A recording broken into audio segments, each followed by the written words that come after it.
예, 안녕하세요.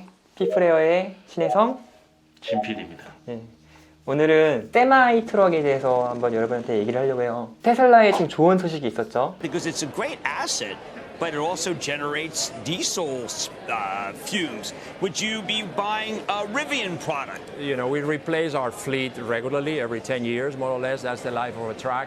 And we're already starting to buy electric trucks, actually, from Tesla. I mean, I don't want to promote anybody, but that's the brand we're using so far. 직접 그 세미트럭 100대를 구매하겠다고 이야기를 했었어요. 2021년에 몇 대가 인도될지 모르지만 소량 인도되는 건 사실인 것 같아요. 그리고 구분을 해야 되니까 기본 자료를 주면은 트럭이 풀 트레일러가 있고 세마이가 있어요. 세마이 같은 경우는 앞에 트럭이 이렇게 앞부분이 분리되어 있고 위에 트레일러를 연결하는 또 하나의 공간이 이렇게 붙어가지고 구동축이랑 트럭 후반부가 연결되어 있지 않은 걸 세미라고 하고 풀 트레일러는 완전히 다 연결되어 있는 애를 풀 트레일러라고 해요.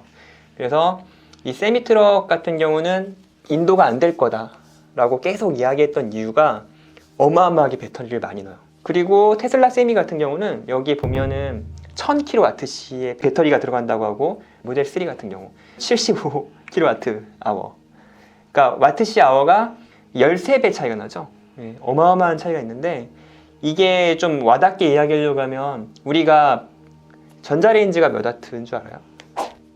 몰라요. 전자레인지 그 우리 햇반 같은 거 돌리면 700W일 때 얼마, 1000W일 때 얼마, 몇 분 이렇게 하잖아요. 그러니까 1000W면 1kW죠. 1kW를 1시간 동안 돌렸을 때 1kWh의 배터리가 소모되는 거예요. 그러면 모델 3 같은 경우는 1000kW면 좀 센 전자레인지 75시간 돌릴 수 있는 거예요. 쉬지 않고. 거기다 우리가 전자레인지 안에 피자를 넣고 75시간 돌리면 어떻게 될까요?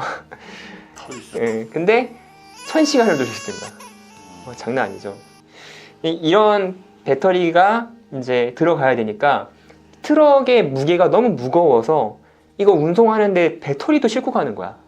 그래서 효율이 안 나온다 했는데 이번에 테슬라가 세마이 트럭을 어느 정도 합리적인 수준으로 만들어낸 거고 그리고 실제로 판매가 된 거죠. 그리고 이 세미 트럭이 2017년도에 영상이 있어요. 그래가지고 2017년에 세미 트럭을 발표해서 뭐 1년 안에 만들어내겠다 이런 얘기 해가지고 욕을 엄청 먹었어. 왜냐면 지금이 벌써 2021년이니까. 그래서 이제 세미 트럭이 어떤 가치를 가지는지 좀 보여주려고 하는데 사실 이 세미 트럭 하면 트럭 만드는 게 뭐 대수야라고 생각할 수 있는데 이 영상을 잠깐 보여줄게요. 지금 트럭 영상이 나오죠. 근데 어떻게 하고 있죠? 줄 지어서 하고 있죠. 앞에 한 대가 가면 뒤에 트럭이 따라오는 거예요. 이걸 군지문행이라고 해요. 이거 카카오톡에서도 하지 않았었나요? 물론 하고 있어요. 그래서 우리나라 열심히 연구하고 있어서 현대에서 엑시언트 우리 수소차로 유명하죠. 그 트럭도 군지분행을 해서 제가 영상 자료를 가졌어요. 우리나라도 당연히 잘하죠. 군지분행 실험을 하고 실제로 주행이 잘 해서 성공된 걸로 이렇게 나와요. 근데 물론 홍보 영상이기 때문에 이 군지분행이 실전에서 얼마나 잘 쓰이는지에 대한 자료는 제가 좀 부족하긴 한데 우리는 뭐 여기서 손 놓고 있느냐 그런 게 아니고 우리도 열심히 연구하고 있다. 그러면 이제 이 군지분행의 가치에 대해서 이제 좀 얘기를 할게요. 군지분행을 했어. 좋아. 군지분행을 했으면 가격이 열차에 비해서 얼마나 싼지 좀 궁금하잖아요. 네. 테슬라에서는 어떻게 얘기하냐면 왼쪽 그래프가 디젤 트럭이고 오른쪽은 테슬라 세미 컨보이라고 이렇게 말을 하는데 이게 이 군지분행 했을 때 이 정도의 마일당 가격이 나오는데 이게 목표가 열차를 이기는 거야. 열차보다 더 싸다는 걸 얘기하는 거고 그래서 제가 좀 더 자료 조사를 했더니 이제 열차 같은 경우 궤간이라는 게 있거든요. 그러니까 브라질 같은 경우 궤간이 세 종류래요. 열차의 차간의 이 레일이 사이즈가 다른 거죠.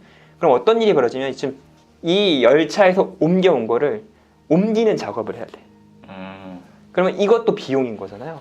근데 트럭은 한 번에 이동하고 내가 거기서 좀 더 디테일하게 갈 수 있는 거고 얘는 역에서 내려서 또 어떻게 트럭으로 옮겨 타는 일까지 해야 돼. 그렇죠. 근데 거기에 얘는 플러스 알파로 궤간이 달랐을 때 이 궤간을 옮기는 기술에 대한 걸 제가 찾았거든요. 철도기술연구원에 자료를 하나 주었는데 궤간에서 궤간을 옮겨내는데 대차 교환 방안 뭐 이렇게 해가지고 어떻게 열차에서 이 짐을 효율적으로 옮기고 비용을 줄일지에 대한 연구를 했더라고요. 그러니까 이게 뭐야? 그러니까 완전히 세미트럭이랑 비교했을 때 원래 군집은행이 되면 비용이 더 낮아질 수 있다는 가능성을 보여줬는데 거기서 한 단계 더 깊게 들어가는 거 플러스 괴관 간 차이가 있을 경우에는 여기서 또 말도 안 되는 비용이 하나 더 붙는 거죠. 그래서 브라질 같은 나라나 아니면 미국 같은 나라에서 이런 일들이 있을 텐데 괴관이 이렇게 달라가지고 옮겨야 되는 일이 있을 텐데 이 트럭 하나로 해결이 다 된다고 하면 경쟁력이 막강해지는 거죠. 그렇죠. 예, 그리고 이 트럭을 사는 사람들은 심지어 그 돈을 벌려고 사는 거기 때문에 이 사람들이 중요하게 생각하는 경제성이야.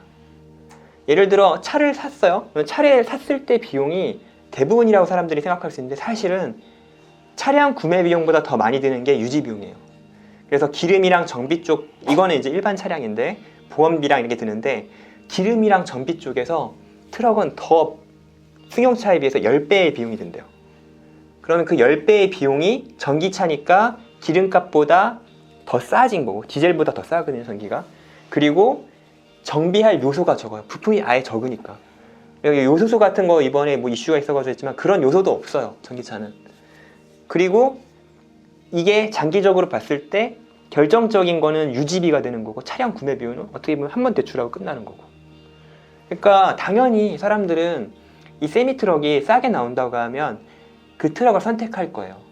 근데 지금 발표되고 있는 자료를 보니까 생각보다 싸요, 트럭이. 1.6억 정도.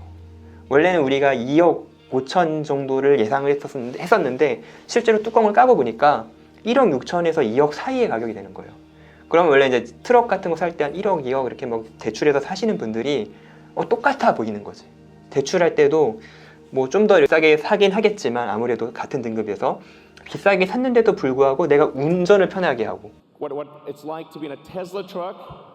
This is real time. Okay. 자율주행이 어느 정도 되고 그리고 거기에 정비 가격이 줄어들고 우린 전기차 할인이 있어요. 그래서 톨비가 절반으로 줄고 그 다음에 주차비가 절반으로 주는 곳이 많아요. 당연히 쓰면 쓸수록 돈을 벌게 되는 거죠, 더. 이거는 선택이 아니라 필수가 될 수 있는 거죠. 그래서 이제 제가 말씀드리고 싶은 거는 이 세미 트럭이 이렇게 나와서 경쟁성 있는 게 한번 밝혀지게 된다고 하면 엑시언트나 아니면은 이 다른 전기차 회사들도 트럭을 만들려고 하고 리비안도 트럭을 만들려고 하고 있어요. 또 뭐가 문제가 될까요? 배터리가 문제가 돼요. 그러니까 트럭이 효율적이고 군집은행을 엑시언트처럼 이렇게 열심히 연구하는 단체도 많고 어떻게 보면 자율주행보다 군집은행이 한 단계 더 쉽거든요. 그렇죠. 예, 근데 그걸 다 구현했어. 근데 생산하고 싶어. 배터리가 없어요, 여러분. 또 배터리야. 그래서 지금 아마 세미트럭을 바로 많이 만들지 못할 거예요, 테슬라도. 왜냐면 지금 모델 Y랑 모델 3 생산하는 것도 지금 벅차거든. 그리고 배터리 생산 시설을 또 확충하고 있잖아요. 심지어 리비안도 배터리 만들고 다 만드는데 누가 제일 빠를까를 보면 지금 현재 상태에서는 또 테슬라인 거예요. 그러니까 이 세미트럭이 보여주는 거는 뭔가 테슬라의 압도적인 힘? 이걸 다시 한번 보여주는 거죠. 그리고 전용 충전기도 만들었어요. 제 생각에는 이제 수소자동차랑 또 경쟁을 할 텐데 어차피 다행인 거는 수소자동차가 트럭으로서 가치가 없느냐 하면 그것도 가치가 있어요. 왜냐면은 정해진 구간을 달리기 때문에 충전 시설이 띄엄띄엄 있어도 되거든요. 어쩌면 비빌 수가 있는데 조금 걱정은 돼요. 수소자동차에 대한 걱정은 결국 그 충전소기 때문에. 근데 테슬라가 또 이렇게 충전 시설을 막 확충하고 자기네께 경쟁성 있는 거를 증명하고 양산을 했다면 우리도 또 한번 고민해 봐야 되는 거죠. 우리나라 약간 수소에 좀 걸었으니까 조금 한번 생각해 봐야 될 것 같아요. 그래도 우리나라도 뭔가 이번에 유럽에 수출해 가지고 트럭이 돌아다니는 걸 보면 아예 가능성이 없어 보이진 않는다. 다만 수소에 대한 생각이 저는 약간 요즘에 부정적으로 좀 바뀌고 있어요. 예전에는 어떤 일말의 가능성이 있고 뭐가 될 수 있나? 다만 이제 충전 잔치로서의 가치는 있는 것 같습니다. 그 예를 들어서 태양열 전지를 깔아놓은 데서 에너지가 과잉 생산됐다고 했을 때 좁은 공간에 더 많은 전기를 압축할 수 있는 방법 중에 하나가 수소 방식이라서 어쩌면은 좀 남아돌 때는 수소 전기 배터리를 사용하는 게 그럴 때는 가능성이 있지 않나. ESS 정도에서. 근데 그렇지 않고 전기 생산하는 곳이 부족하다고 하면 수소는 좀 위험할 수 있다라는 생각이 많이 들어요. 그래서 결국에 하고 싶은 말이 뭡니까? 네, 테슬라가 세미 트럭을 냈는데 이 트럭을 만들 수 있는 업체가 지금 리비안이 좀 주목받고 있잖아요. 그런데 제가 리비안에 대해서도 좀 걱정하는 부분이 역시 배터리고, 그리고 이번에 사이버 트럭 이슈가 막 나오고 있는데 사이버 트럭이 먼저 나오게 되면 리비안 생산 계획 보면 좀 느리거든요. 역시 느려요 또. 그래서 장기 투자할 때 좀 그것 아시고 투자하시면 좋겠다는 생각을 해봅니다. 혹시 더 질문이 있으면 있나요? 잘 모르는 분야여서 궁금증이 별로 없네요. 잘 모르는 분야라서 잘 모르겠어. 그러니까 차 쪽에서는 지금 경쟁자가 없는 거잖아요. 그쵸. 기차랑 경쟁해야 할 정도면. 기차랑 경쟁할 것 같아요. 아, 네. 그럼 뭐 또 결국 자랑이었다 테슬라네. 아니, 테슬라 좋아. 우리 근데 트럭도 잘 만든다 막 이런 느낌 같았어요. 그쵸. 근데 이게 이제 2017년부터 나와서 여태까지 욕을 하고 있는 그런 부분인데 이제 올해 진짜 제품이 팔릴 것 같으니까 그래서 주제를 들고 나왔습니다. 네. 네. 저희 이야기가 도움이 되셨다고 생각하시면 좋아요와 구독, 알람 설정까지 감사합니다. 테슬라는 어쩔 수 없어.